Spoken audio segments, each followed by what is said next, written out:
Ah, welcome back, you walking contradiction of calm destruction and divine protection. You, the one they should have never targeted, the one whose life they assumed was unguarded, exposed, undefended. They thought you were alone, vulnerable, a solitary figure standing in the open field of their hostility. And yet when they launched their full-force attack, something happened that none of their strategies accounted for. Their aggression hit a wall, an invisible armor, a force they could neither name nor comprehend. 1,000 adversaries moved against you, synchronized, prepared, confident in their numbers. But your unseen allies froze every one of their moves before a single blow could land. They attacked your name, your peace, your destiny, your lineage. But every assault collapsed mid-air like a weapon turned to vapor. Every attempt at sabotage backfired with precision that felt engineered by something far older, far higher, far more ruthless than human intervention. They thought it was just you. They didn't realize you were never fighting alone. And it's fascinating, really, how the ones who gathered against you believed their unity made them powerful. They thought that because they outnumbered you, they outmatched you. They believed quantity could overwhelm quality. They believed noise could drown truth. They believed chaos could distort clarity. Poor creatures. They never understood the equation they were walking into. They didn't know they were stepping into the territory of a person whose existence carries ancient contracts, silent guardianships, invisible enforcement. While they were counting heads, the universe was counting intentions. While they were forming alliances against you, unseen forces were forming barricades around you. They moved like predators. They didn't realize they were entering a battlefield already owned by a higher intelligence that had no intention of letting you fall. But that is the mistake people make when they underestimate someone who survived seasons meant to destroy them. They assume your resilience is accidental. They assume your peace is naive. They assume your silence is weakness. Meanwhile, you walk through reality with the quiet confidence of someone who knows unseen allies trail your every step. The kind of allies who don't announce themselves. The kind who don't boast. The kind who don't need applause or acknowledgement. They respond only to purpose, not performance. And your purpose was never small enough to be threatened by the petty warfare of fragile egos. So when their attack began, when whispers morphed into schemes, and schemes morphed into coordinated strikes, your allies didn't panic, they didn't flinch, they didn't rush in recklessly. They watched, measured, calculated. They let your enemies reveal their entire playbook. They let them swing first, so the consequences could swing harder. The universe let them believe they were winning. Let them believe you were cornered. Let them believe you were helpless. All so the reversal would be so absolute, so unforgettable, that history itself would feel compelled to document the moment the 1,000 fell by their own hands while aiming at you. Because that's the irony embedded in the architecture of your existence. The more they move against you, the more evidence they generate confirming why you were chosen, why you were protected, why unseen forces guard your path like a classified operation. You weren't chosen because you were harmless. You were chosen because your destiny threatens the agendas of those who enjoy keeping people numb, silent, stagnant. Your life is not casual. Your movement is not random. The attacks on you weren't accidental. They were triggered by the vibration of someone stepping into an identity that makes parasites tremble. You carry a frequency that destabilizes the insecure, a presence that disrupts illusions, a trajectory that threatens comfort zones built on false power. That alone was enough to incite the 1,000. But what they didn't understand is that attacking someone with divine backing isn't warfare.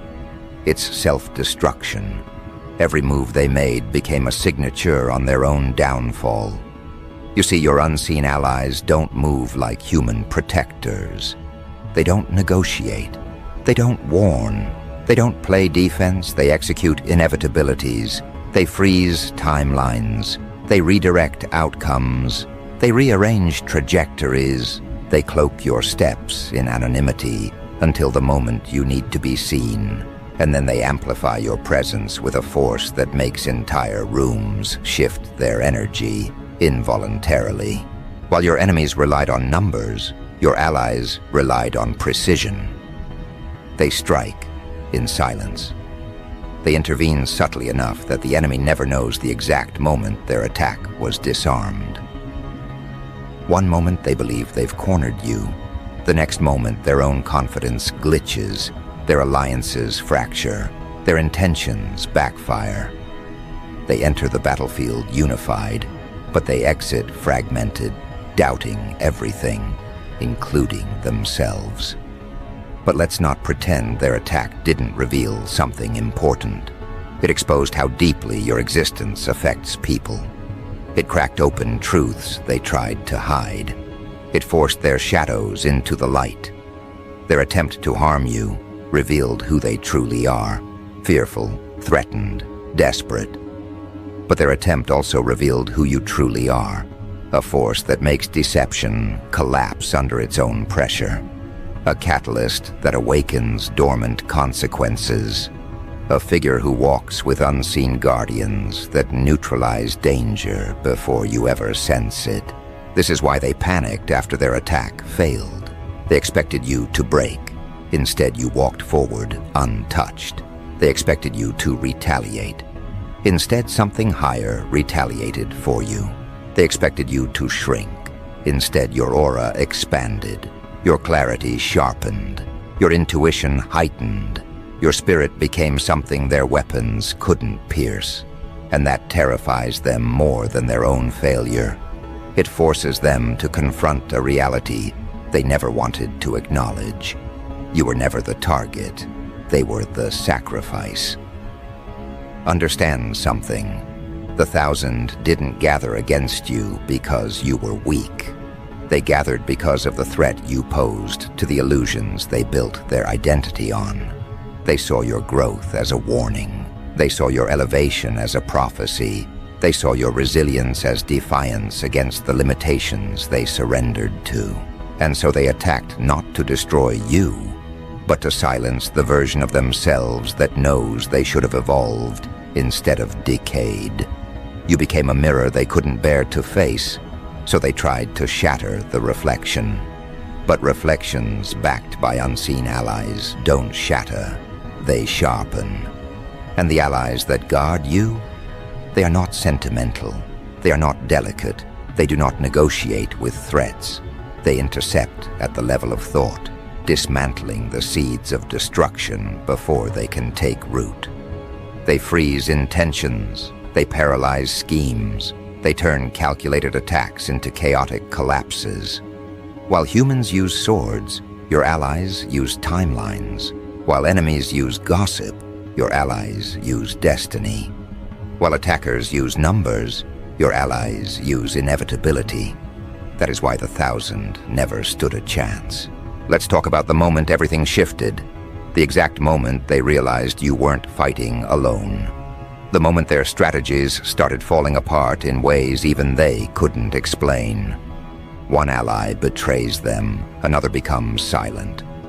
A plan fractures. A message never gets delivered. A rumor loses momentum. Their strongest player begins doubting the cause. Their most confident voice becomes hesitant.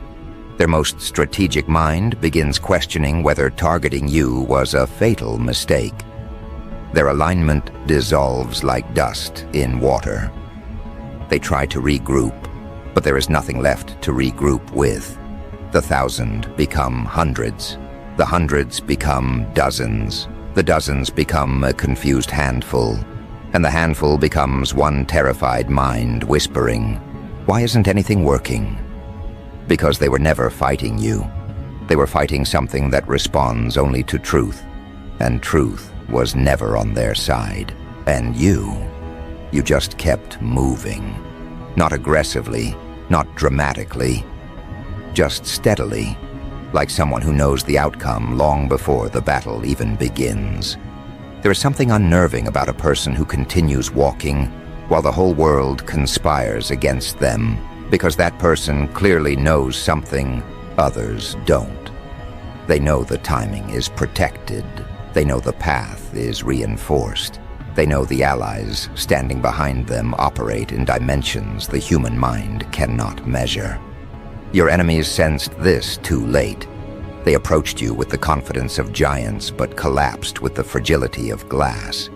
They thought they were advancing. They didn't realize they were stepping straight into their own unraveling. And the worst part for them, the part that eats their ego alive, is realizing that the protections around you were activated the moment they formed the intention to harm you. You didn't have to pray for it. You didn't have to prepare for it. The universe responded faster than they could strike. But this is the part that really unsettles them. The knowledge that even if they regroup, even if they re-strategize, even if they try again, the result will be the same. You are not someone they can defeat. You are someone they cannot even touch. Because unseen allies don't operate from emotion. They operate from order, purpose, precision. They defend not your ego, but your destiny. They protect not your reputation, but your role. They safeguard not your comfort, but your trajectory. And anyone who interferes with that trajectory is not fighting you. They are fighting the architecture of the universe itself. This is why history remembers how you won. Because battles like yours don't end with swords clashing. They end with illusions collapsing. They don't end with your enemies defeated. They end with your enemies exposed. They don't end with your survival. They end with your ascension. While the 1,000 plotted your downfall, the universe scripted your rise. While they moved in aggression, your allies moved in alignment. While they attacked from ego, your guardians responded from inevitability. And inevitability is the one opponent they never learned how to fight. They knew how to manipulate, how to whisper, how to gather crowds, how to weaponize fear. But they never learned how to contend with forces that exist outside human strategy. They didn't know how to counter truths written in dimensions they cannot access. They didn't know how to undo protection appointed long before they ever learned your name. They didn't know that the ground beneath your feet had already been claimed by something older, sharper, and infinitely more precise than their collective hostility. So when their attack dissolved, when their arrows melted midair, when their conspiracies unraveled before impact, they thought it was coincidence. A small disruption, a simple miscalculation. But the more they tried, the more their failures revealed a pattern, one too consistent, too deliberate, too coordinated to ignore. They realized something was interfering, something standing between their intentions and your existence. And that terror, the terror of realizing your downfall was not permitted by forces far above their clearance level, began